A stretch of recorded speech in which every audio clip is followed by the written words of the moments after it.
85 सालची गोष्ट असेल. आणि त्यावेळेला प्रमोद महाजनांना बाळासाहेब असं म्हणाले होते की प्रमोद, या देशातल्या हिंदूंना मी हिंदू म्हणून मतदान करायला लावीन आणि हिंदू मतदार तयार होतील. प्रमोद महाजन बोलले, बाळासाहेब शक्य नाही हे या देशामध्ये. ते बोलले, तू बाळासाहेब मला ओळखत नाहीस. आणि बाळासाहेबांनी या देशामध्ये हिंदूंना, हिंदू एक राजकीय शक्ती बनू शकते हे या देशामध्ये बाळासाहेबांनी सिद्ध करून दाखवलं. तोपर्यंत इतरांना कोणाला माहीत पण नव्हतं, कल्पना देखील नव्हती, भारतीय जनता पक्षाला देखील नाही. पण ज्या माणसाने, अर्थात त्यावेळेचं वातावरणच वेगळं होतं. त्यावेळेला वातावरण हे काही तयार केलेलं वातावरण नव्हतं, ते झालेलं वातावरण होतं. आणि त्या वातावरणामध्ये त्या बाळासाहेबांनी ज्यावेळेला तो विचार ज्यावेळेला या देशामध्ये फुंकला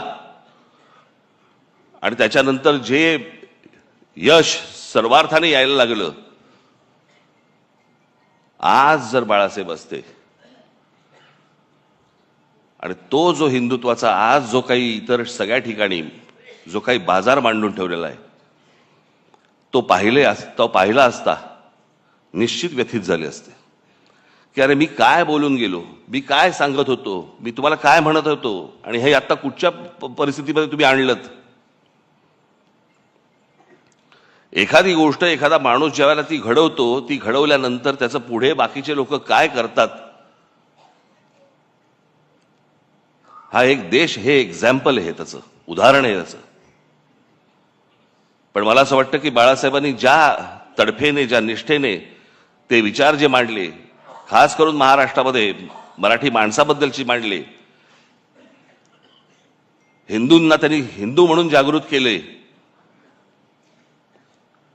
पण दुसऱ्यांचे वाभाडे काढण्यासाठी नव्हे, स्वतःच्या स्वाभिमानासाठी उभे केले. मला असं वाटतं की तो स्वाभिमान, ते प्रेम आपण सतत सगळेजण जागृत ठेवू अशी एक मला आशा, अपेक्षा आहे. हे वर्ष बाळासाहेबांचं जन्मशताब्दी वर्ष आहे, आज सुरुवात होते. मलाही काही कल्पना सुचतील, मला असं वाटतं उद्धवनाही सुचतील, तुम्हालाही काही सुचतील. मला असं वाटतं की एक येणाऱ्या पिढ्यांसाठी एक आदर्श असं एक वर्ष आपण लोकांसमोर ठेवू, आणू आणि त्यांच्यासमोर आपण बाळासाहेब काय होते हे मांडण्याचा आपण जास्तीत जास्त चांगला प्रयत्न आपण याच्यापुढे करूया. आज मला या कार्यक्रमाच्या निमित्ताने मला इथे बोलवलं त्याबद्दल मी अत्यंत आपला आभारी आहे. धन्यवाद. जय हिंद, जय महाराष्ट्र.